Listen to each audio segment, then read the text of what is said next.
آج ہم لے کر آئے ہیں ایپیسوڈ 192 کا مکمل ریویو اور ساتھ ہی آنے والے قسط کے چند اہم واقعات کا ریویو، اور میں دعوے سے کہتا ہوں کہ یہ قسط یعنی 192 سیزن 6 کی سب سے بہترین اور پاورفل قسط تھی۔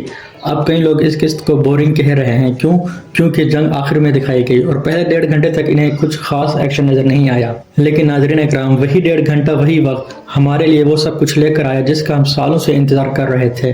پچھلی قسطوں میں ہم نے جنگوں کا سلسلہ دیکھا، ایک قسط سے دوسری قسط تک صرف تلواروں کا رقص تھا، مگر اس بار وہ روحانی روشنیاں جو ارطغرل غازی کے دور سے اس سیریز کا حصہ تھی وہ اس قسط میں دوبارہ جگ اٹھی ہیں۔ سب سے پہلے نظر ڈالتے ہیں ترغت غازی کا عثمان غازی کے ایلپس کو ٹریننگ دینا، اور ٹریننگ کے دوران وہ کمال کا منظر جو دیکھ کر روح تک جھوم اٹھی، اور تب منگولز کا دوبارہ واپس آ جانا اور اتنے طاقتور بن جانا کہ عثمان غازی کے سپاہی چند لمحوں میں ان کے جال میں پھنس گئے۔ لیکن یہ سب ترغت غازی کی اسٹریٹجی تھی، اس نے ثابت کر دیا کہ وہ کوئی اناڑی نہیں، ایک ماہر دماغ ہے۔ پھر سین بدلتا ہے، فاطمہ اور حلیمہ کا مل کر کھانا بنانا، ایلگن کے ساتھ ایلپس کا سین، جیل کتائی کی وہ پرانی شان و شوکت، 2 تلواروں کے ساتھ دشمن کو چیر دینا اور پھر اپنے بچوں سے کھانے کے لیے لڑ جانا، کیا ہی شاندار سین تھا۔ اس کے بعد عثمان غازی کا وہ خواب جس میں اسے جنجیروں میں جھکڑا ہوا دکھایا گیا، مستقبل کی ایک بڑی اور گہری نشاندہی، اور پھر ایک خاص دیوان، ایک پرانے دور کا جرگہ جس میں وہی شان و شوکت تھی جو ارطغرل غازی کے دور میں تھی۔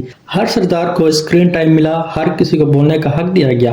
عثمان غازی نے مشاورت کی اور پھر سب کو نئے مشن پر روانہ کیا۔ دشمن بھی کم نہ تھا، بازنطینوں کا آپس میں اتحاد اور غداروں کی چالاکیاں، عثمان غازی کا ایک نئے قلعے پر حملہ اور اسے فتح کرنا، وہ قلعہ جہاں مظلوموں پر ظلم و ستم ہو رہا تھا، غریبوں کے ساتھ زیادتی کی جاتی تھی، اس قلعے پر عثمان کا حملہ، اسے قابو میں لینا اور اسے تکفور کا سر کاٹ دینا، یہ تمام واقعات اس قسط کو لاجواب بناتے ہیں۔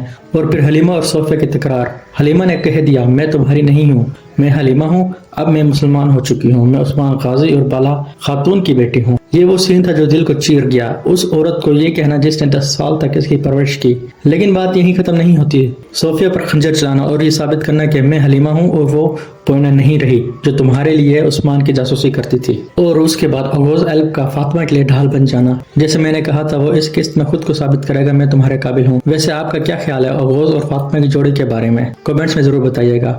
اور اب سب سے بڑے دھماکے دار لمحہ، ترغت ایلپ کا عثمان غازی کو جال سے بچا لینا۔ 6 سال سے ہم ترغت کا انتظار میں تھے، جب بھی عثمان غازی کسی مشکل میں پھنس جاتا دل کے کونے سے آواز آتی کاش ترغت آ جائے، اور اب وہی ہوا۔ سیزن 6 نے ہمیں وہ لمحہ دیا جب ترغت ایلپ گھوڑے پر آیا اور عثمان غازی کو جال سے نکالا، اور اب وہی ہوا۔ سیزن 6 نے ہمیں وہ لمحہ دیا جب ترغت ایلپ گھوڑے پر آیا اور عثمان غازی کو جال سے نکالا، یہ سین اس قسط کا تاج بن گیا۔ ترغت نے ثابت کیا کہ وہ اب بھی وہی پرانا جنگجو ہے جسے ارطغرل غازی کے دور سے لے کر آج تک دشمنوں نے ہرا سکا۔ اب وہ ایک تجربہ کار کمانڈر ہے جسے معلوم ہے کب چھپ کر کام کرنا ہے، کس وقت دشمن کو دھوکہ دینا ہے اور کس طرح عثمان غازی کے خواب کو پورا کرنا ہے۔ اور ہاں، سفید داڑھی والے بھی آ چکے ہیں جن کے بارے میں پہلے ہی بتا چکا ہوں کہ یہ کون ہے اور کس طرح نبی اکرم صلی اللہ علیہ وسلم کے دور سے لے کر آج تک ان کی تنظیم چلی آ رہی ہے۔ ان کی انٹری نے ثابت کر دیا کہ اب عثمان غازی کا مستقبل ایک نئے موڑ پر ہے۔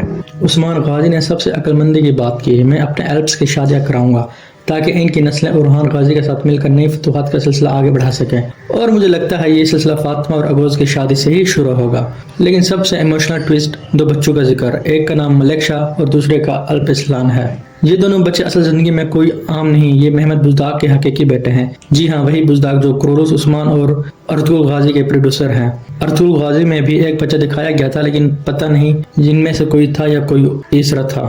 اور ایک اور زبردست بات، اس قسط پہ میوزک بھی چینج کر دیا گیا تھا۔ جب عثمان غازی گھوڑے پر سوار تھا اور اپنے لشکر کے ساتھ قلعے کی طرف جا رہا تھا تو بیک گراؤنڈ میوزک بجا، وہ جو ارطغرل غازی سیزن 1 کا تھا جب حلب کا شہر دکھایا جاتا تھا۔ وہاں کتنی یادیں تازہ ہو گئیں۔ آپ کا کیا خیال ہے اس نئے میوزک کے بارے میں؟